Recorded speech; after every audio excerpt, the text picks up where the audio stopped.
देवी, देवी। जी। काफी देर से तुम्हें आवाज दे रहा हूं। जी बताइए। तुम्हारे लिए खूबसूरत सा तोहफा लाया हूं। तोहफा मेरे लिए? क्या लाए हैं? खोलकर देख लो। तुम्हारे लिए गाउन लाया हूं। अच्छा, देखें तो जरा कैसी गाउन है।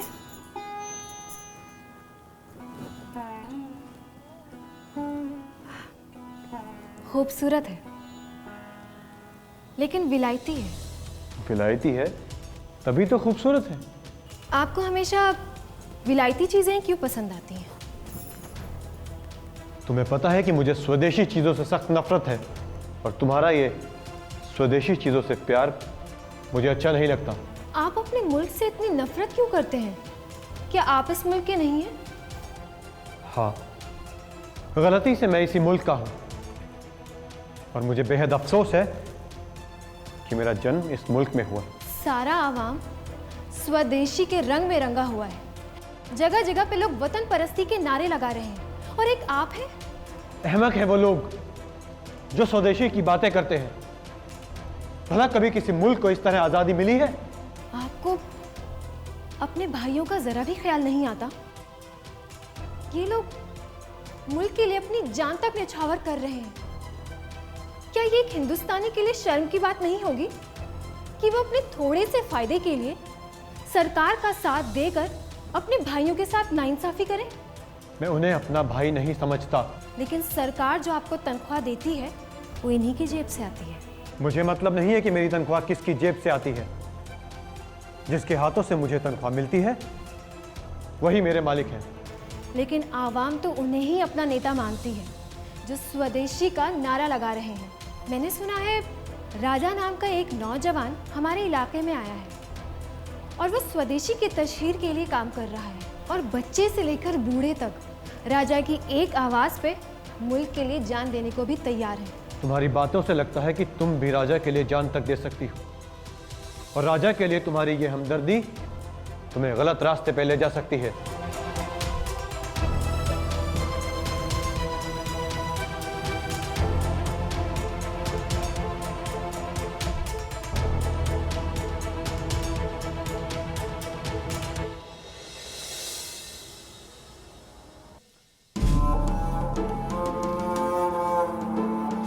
अब हमारे पास एक ही रास्ता बचा है कि दूसरे शहरों की तरह अपने भी इस शहर में विलायती सामानों की होली जलाई जाए, और ये बात पूरे शहर में ऐलान कर दी जाए कि जिनके पास विलायती सामान हो उनको जलाया जाए।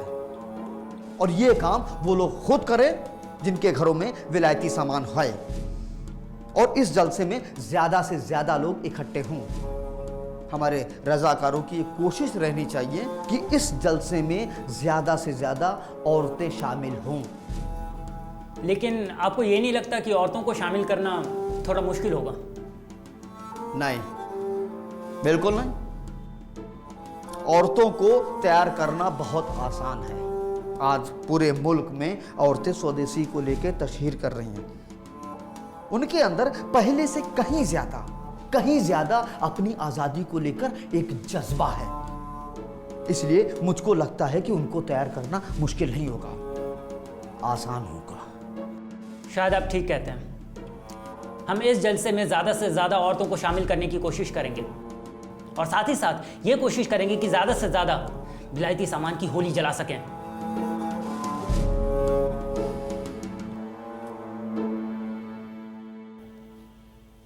लो मनोज, चाय लो। मैंने सुना है कि विलायती सामान की होली जलाई जाएगी, और वो भी हमारे घर के सामने वाले चौक पर। पता नहीं लोगों ने क्या तमाशा बना के रखा। जब मर्जी आएगी विलायती सामान की होली जलाने लगेंगे। हाँ, हो तो यही रहा है। सच कहूँ तो हालात ही कुछ ऐसे होते जा रहे हैं। समझ नहीं आता कि ये आवाम को क्या हो गया। इन लीडरों के चक्रों में पड़ के लोग अपने ही घरों का सामान जलाए जा रहे हैं। मैं तो कहता हूँ इन सब लोगों को पकड़कर जेल में डाल देना चाहिए, तभी इनकी अक्ल ठिकाने आएगी। पर जेल जाने से डरता कौन है? जेल जाने को तो ये लोग अपनी जीत मानते हैं। कहते हैं कि मुजाहिद लोग ही जेल जाते हैं। मुजाहिद? कैसे मुजाहिद? जो लोग अपनी ही सरकार के खिलाफ खड़े हैं वो मुजाहिद नहीं, मुजरिम कहलाते हैं। ये लोग सरकार के खिलाफ नहीं हैं, ये तो सरकारी हुकूमत की गलत पॉलिसियों और गुलामी के खिलाफ है। देवी, अंग्रेजी सरकार की बदौलत ही यहाँ इतनी तरक्की हो पाई है, वरना आज तक यहाँ पे जंगल राज चल रहा होता। कम से कम हम आज़ाद तो होते। श्याम, तुम इन लोगों को नहीं जानते। ये लोग आज़ादी के लिए क्या कुछ नहीं कर रहे हैं। चाहे कुछ भी कर ले, लेकिन अंग्रेज सरकार का मुकाबला नहीं कर सकते। हाँ, लेकिन इनके जलसे का लीडर राजा, वो बड़ा ही मकबूल आदमी है। वो कुछ इस तरह से बातें करता है कि आवाम के दिल तक पहुंचती है और लोग उसकी बातें मानने पर मजबूर हो जाते हैं। इतनी पुरतासीर तकरीर करने वाला आदमी मैंने आज तक नहीं देखा। जब पुलिस की लाठियाँ पड़ेंगी तो सारा असर खत्म हो जाएगा। आपसे और उम्मीद भी क्या कर सकते हैं? राजा की तायद पूरा शहर कर रहा है। ऐसे में आप जैसे कुछ लोग अगर उसके खिलाफ भी हैं तो इससे राजा और होने वाले जलसों को कोई फर्क नहीं पड़ेगा। तुम तो इस तरह बात कर रही हो जैसे जलसे की सारी कमान तुम्हारे ही हाथ में है। कमान हाथ में नहीं है तो क्या हुआ, मैं इस जलसे का हिस्सा तो बन ही सकती हूँ। खबरदार, जो तुम वहां गई तो मुझसे बुरा कोई नहीं होगा। वहां जाना तो दूर की बात है, तुम इस खिड़की से उस जलसे की तरफ देखोगी तक नहीं। मैं कांग्रेस के जलसे में जरूर जाऊंगी। मेरे मना करने के बावजूद? हाँ, मैं जाऊंगी। लेकिन मैं नहीं चाहता कि तुम वहां जाओ। हाँ भाभी जी, आपको वहाँ नहीं जाना चाहिए। और वैसे भी कल हमें फ्लावर शो में जाना है। नहीं, मैं फ्लावर शो में नहीं जाऊंगी। अगर आप मेरी परवाह नहीं करते तो मेरा मजहब भी मुझे आपकी हुक्म की बजावरी की इजाजत नहीं देता। सोच लो, इसका नतीजा बहुत बुरा होगा। नतीजे की मुझे फिक्र नहीं है। ईश्वर नहीं है आप मेरे।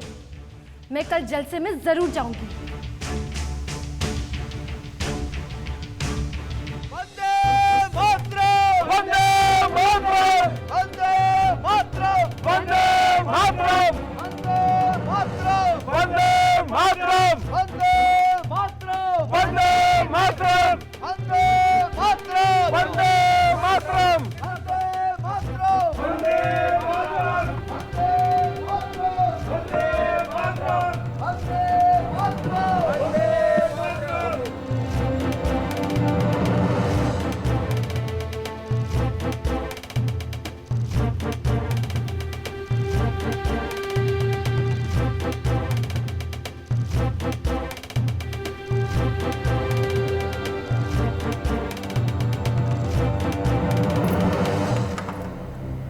तुम्हें अंदाजा है कि आज तुम्हारी वजह से मेरी कितनी बेइज्जती हुई है? मेरी वजह से बेइज्जती? मैंने ऐसा क्या किया है? क्यों, तुम जलसे में नहीं गई? हाँ, गई थी, लेकिन इससे आपकी बेइज्जती कैसे हुई? फ्लावर शो में सब लोग मुझ पर हंस रहे थे, मेरा मजाक उड़ा रहे थे वहां सब। इसमें मजाक उड़ाने वाली कौन सी बात है? मैं वहां कोई पाप करने तो नहीं गई थी। तुम्हें पता है कि तुम्हारे जलसे में शामिल होने की वजह से मेरी नौकरी जा सकती है? जानती हूँ, लेकिन इसके बावजूद मैं खुद को इस तरह के जलसे में जाने से नहीं रोक सकती। अगर आगे भी ऐसे जलसे हुए तो मैं जरूर जाऊंगी। तो तुम्हें अपने शौहर की इज्जत और आबरू की फिक्र नहीं है? है, लेकिन मुझे अपने मुल्क की इज्जत और आबरू की ज्यादा फिक्र है।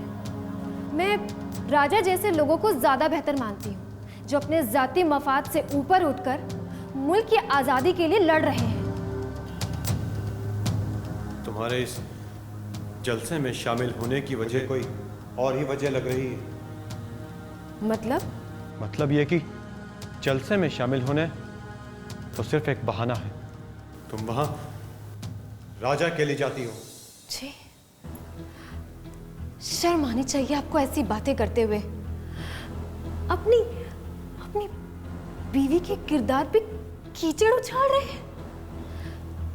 आज तो मुझे आपको अपना शौहर कहते हुए भी शर्म आ रही है। मुझे भी शर्म आ रही है तुम्हें अपनी बीवी कहते हुए।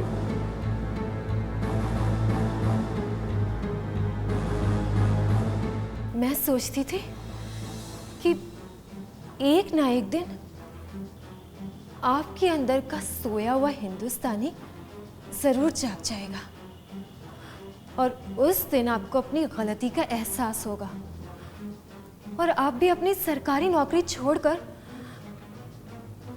आजादी की इस लड़ाई में शामिल हो जाएंगे। और उस दिन मैं भी सर उठा के फक्र से कहती कि मैं एक सच्चे मुल्क परस्त की बीवी हूं। लेकिन अफसोस, अब ऐसा कभी नहीं होगा। मेरी बात को समझने की कोशिश करो देवी। मैं बुरा आदमी नहीं हूं, मेरी भी कुछ मजबूरियां हैं। ये जीवन, जिंदगी की जो ये सहूलतें हैं, ये सब उसी सरकारी नौकरी की वजह से ही है। और तुम्हारी जरा सी एक गलती की वजह से ये सारी सहूलतें हमसे छिन सकती हैं। आप हमेशा से तो इतने खुदगर्ज नहीं थे। कभी अपने मफाद से बाहर निकलकर सोचिए। कभी सोचा है उन लोगों के बारे में जो मुल्क के लिए अपनी जान हथेली पे लिए घूम रहे हैं, सिर्फ इसलिए ताकि आने वाली नस्लें आजाद हवा में सांस ले सकें। कभी उन माओं के बारे में सोचा है जो अपने बेटों को हंसते हंसते सूली पर चढ़ते हुए देखती हैं? उन बेगमात के बारे में सोचा है जिन्होंने अपने खाविंदों को फांसी पर चढ़ते हुए देखा है? उन बहनों के बारे में सोचा है जिनकी राखियां आज भी उनके भाइयों के कलाई का इंतजार कर रही हैं? ये सब बातें सिर्फ कहने में ही अच्छी लगती हैं। जब जिंदगी की तल्ख सच्चाइयां सामने आती हैं तो बातों से पेट नहीं भरता, पेट खाने से ही भरता है। और ये सब हमें सरकारी नौकरी ही देती है। आपको अपनी नौकरी और अपने अफसरों पे बड़ा नाज है ना? कभी सोचा है कि इन लोगों ने आपको नौकरी से हटा दिया तो क्या करेंगे? तब ये लोग आपकी मदद करने नहीं आएंगे, बल्कि आपके अपने ही आपकी मदद करेंगे। कभी कभी मुझे लगता है तुम खुद ही चाहती हो मेरी नौकरी चली जाए। ये तो मैं नहीं जानती, लेकिन इतना जरूर चाहती हूँ कि आपका नाम भी लोग इज्जत से लें, आपका नाम भी मुल्क परस्तों की फहरिस्त में शामिल हो। तुम्हें तो कोई भी बात समझाई ही नहीं जा सकती। तुम्हारे जो मर्जी में आए वो करो।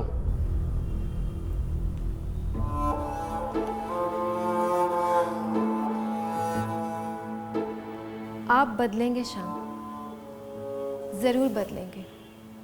और आप उस दिन बदलेंगे जिस दिन आपके आका आपको बेइज्जत करेंगे।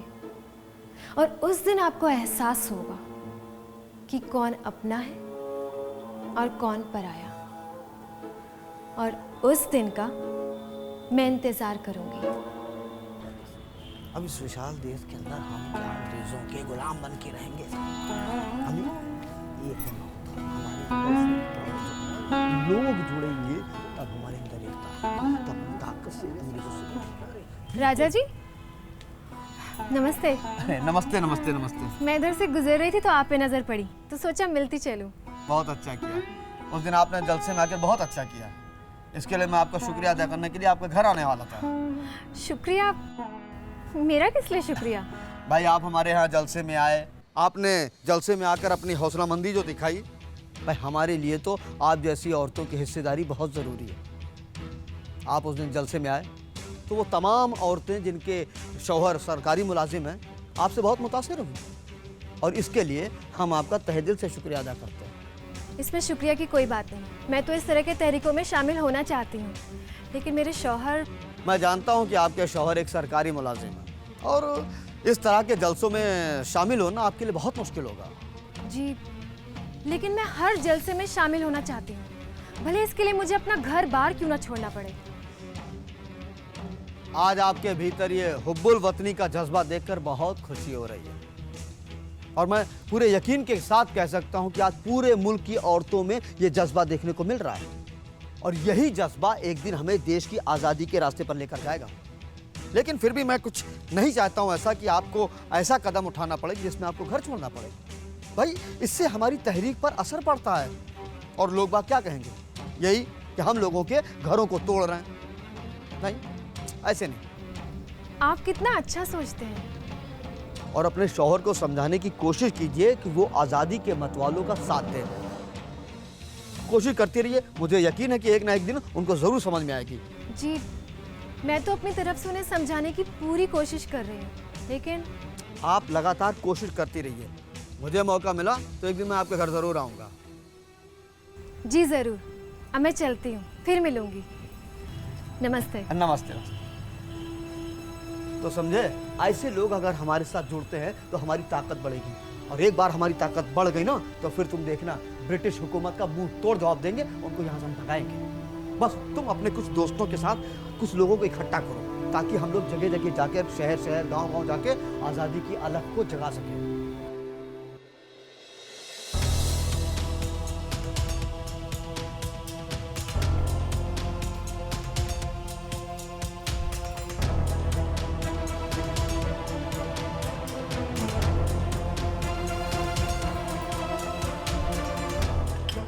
किससे मिलकर आ रही हो? किससे मिलकर आ रही हूँ मतलब? मैं तो यहीं पास से सब्जी लेने गई थी। सब्जी लेने गई थी या? सब्जी लेने गई थी तो अचानक राजा मिल गया रास्ते में। राजा मिल गया या तुमसे ही मिलने आया था? ये आप क्या कह रहे हैं? सचमुच राजा अचानक से रास्ते में मिल गया तो उस दिन वाले जलसे की बातें होने लगी। अब तुम मुझसे झूठ भी बोलने लगी हो। मैं भला आपसे क्यों झूठ बोलूंगी? ये झूठ नहीं तो और क्या है? राजा से मिलकर आ रही हो और कहती हो कि सब्जी लेने गई थी। न जाने तुम किस किस से मिलती होगी। फिर यमन मौजूदगी में यहाँ कौन कौन तुमसे मिलने आता होगा? ये क्या कह रहे हैं आप? आपके दिमाग में ना शक का कीड़ा पैदा हो गया है जिसे मैं नहीं निकाल सकती। देवी, अब भी कहता हूं कि समझ जाओ, वरना बाद में बहुत अफसोस करना पड़ेगा। आप भी अपने दिमाग से शक का कीड़ा निकाल दीजिए, वरना आपको अफसोस करने का भी वक्त नहीं मिलेगा। अब भी वक्त है, खुद को बदल दीजिए, मुझ पे लांछन लगाना बंद कीजिए। तुम हिंदुस्तानी कभी नहीं सुधर सकता। तुम यहाँ सरकारी ऑफिसर है और तुम्हारी वाइफ आंदोलनकारियों से मिली हुई है। साहब, ऐसी कोई बात नहीं। वो अपनी किसी सहेली के साथ उस जलसे में चली गई थी। वो तो उन लोगों को जानती तक नहीं साहब। झूठ मत बोलो, हमें सब पता है। तुम्हारी वाइफ पहले भी ऐसा काम कर चुकी है। साहब, इस बार माफ कर दीजिए, दोबारा ऐसी गलती कभी नहीं होगी। तुम पहले भी कई बार माफी मांग चुका। हमें पता है तुम इंडियंस कभी नहीं सुधर सकता। हमारा नमक खा के हमसे गद्दारी करेगा। नहीं साहब, मैं बहुत बरसों से सरकार के लिए काम कर रहा हूं और मेरे काम में आज तक कोई शिकायत नहीं आई। मैं अपनी वाइफ को समझाऊंगा, वो आइंदा से ऐसे किसी जलसे में नहीं जाएगी साहब। लेकिन तुम्हारे बात का यकीन कैसे करेगा? जो अपने मुल्क का नहीं हो सकता वो हमारे से क्या वफादारी करेगा? साहब, एक आखिरी मौका और दे दीजिए। ठीक है, तुम्हारी नौकरी बच सकती है, लेकिन उसके लिए तुम्हें हमारा एक शर्त मानना होगा। शर्त?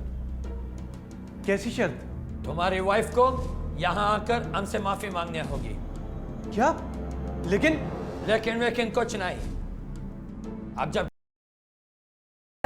यू इडियट, मेरी वाइफ माफी नहीं मांगेगी, चाहे इसके लिए मुझे ये नौकरी छोड़नी ही क्यों ना पड़े। Get out from here.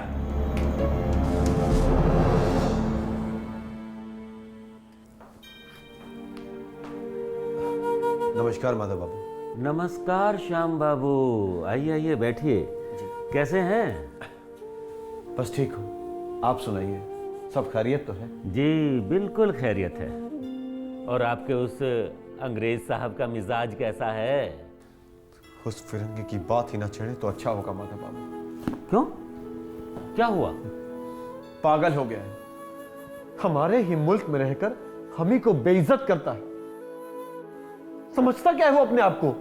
क्या बात है श्याम बाबू, कुछ साफ साफ बतलाइएगा तो मैं समझूंगा भी। समझ तो मैं ही लेता, लेकिन क्या करें, नौकरी जो है, वरना इतनी तो मैंने आज तक किसी लाट साहब की नहीं सुनी। श्याम बाबू, नौकरी तो मजबूरी का दूसरा नाम है, और फिर अंग्रेज की नौकरी, तौबा तौबा तौबा। इसीलिए मैंने बहुत पहले ही ऐसी नौकरी को लात मार दी थी, और अब बड़ी मसरत महसूस कर रहा हूं। आपने वाकई बहुत हिम्मत दिखाई माधव बाबू, मगर मैं बहुत बुरा फंसा हूं। ऐसी गफलत में हूं कि समझ नहीं पा रहा हूं कि किस जानिब जाऊं। हर मर्ज का इलाज है श्याम बाबू। आखिर मसला क्या है? अगर आप मुझे गैर ना समझें तो। अरे आप कैसी बातें करते हैं माधव बाबू, आप तो मुझे शर्मिंदा कर रहे हैं। दरअसल मसला सिर्फ इतना सा है कि उस दिन मेरी पत्नी कांग्रेस के एक जलसे में शिरकत करने चली। बस वो अंग्रेज उस बात पर चिढ़ गया, और मैंने उसे कहा भी कि अपनी पत्नी की गलती के लिए मैं आपसे माफी मांगता हूं, लेकिन वो कमबख्त इस बात पर अड़ गया कि गलती मेरी पत्नी ने की है तो लिहाजा माफी भी वही मांगे। बताओ, वो अंग्रेज है या शैतान? एक महिला की इज्जत की कोई परवाह नहीं उसको? आप ही बताइए। श्याम बाबू, क्या आप इन्हें नहीं जानते? इन अंग्रेजों का एक ही फलसफा है, फूट डालो, राज करो, डिवाइड एंड रूल। खैर, आप समझदार हैं, घर जाइए, आराम कीजिए, और हां, मेरी बात पर गौर जरूर फरमाइएगा। नमस्कार।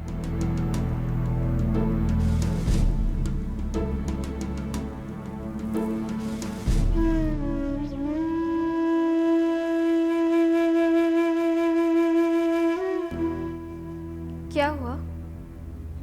बहुत परेशान लग रहे हैं। ऑफिस में कुछ हुआ है क्या? कुछ नहीं, बहुत कुछ हुआ। बहुत कुछ हुआ है तो फिर मुझे नहीं बताएंगे? आओ, इधर बैठो।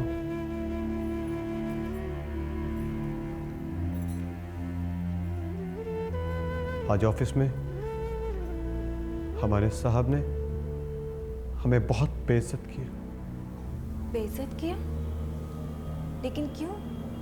उस दिन तुम जलसे में गई थी ना, इसलिए। इसमें बेइज्जत करने वाली कौन सी बात है? हर हिंदुस्तानी आजादी चाहता है। लेकिन वो लोग हिंदुस्तानियों को अहमक समझते हैं। कहते हैं कि तुम उनसे माफी मांगोगी तभी हमारी नौकरी बचेगी। मैं उनसे? अगर आप चाहते हैं तो आपकी नौकरी की खातिर मुझे उनसे माफी मांगने में कोई एतराज नहीं। नहीं देवी, मुझे एतराज है। तुम उनसे किसी भी कीमत पर माफी नहीं मांगोगी। लेकिन आपकी नौकरी? नौकरी जाती है तो जाए, लेकिन अब वो लोग हिंदुस्तानियों की बेइज्जती करे, अब ये मुझसे बर्दाश्त नहीं होगा। तुम ठीक कहती थी देवी, अब मुझे आजादी का मतलब समझ में आ गया। मुझे तुमसे माफी मांगनी है। मैंने तुम पे शक किया। आपको अपनी गलती का एहसास हो गया, मेरे लिए उतना ही काफी है। आपको मुझसे माफी मांगने की कोई जरूरत नहीं है। नहीं देवी, मैंने तुम पर लांछन लगाया। माफी मांगकर मुझे इसका कुफारा अदा करने दो, और अपने इस गुनाह के लिए मुझे राजा से भी माफी मांगनी है। सुबह का भूला यदि शाम को वापस आ जाए ना तो उसे भूला नहीं कहते श्याम बाबू। नहीं राजा, आप नहीं जानते कि मैंने देवी और आपको कितना गलत समझा।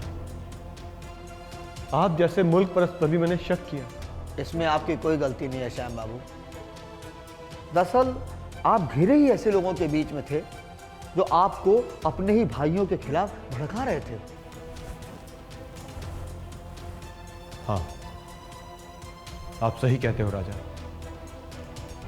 अब तक मेरी आंखों पर खुदगर्जी का नकाब चढ़ा हुआ था।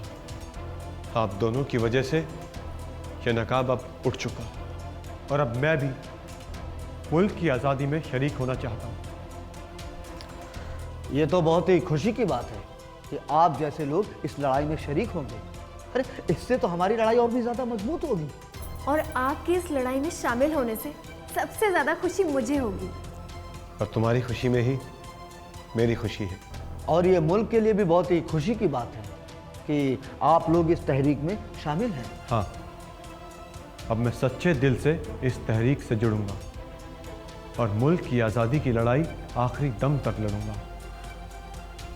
और अब मैं भी सर उठा के फख्र से कह सकती हूँ कि मैं एक सच्चे मुल्क परस्त की बीवी हूँ।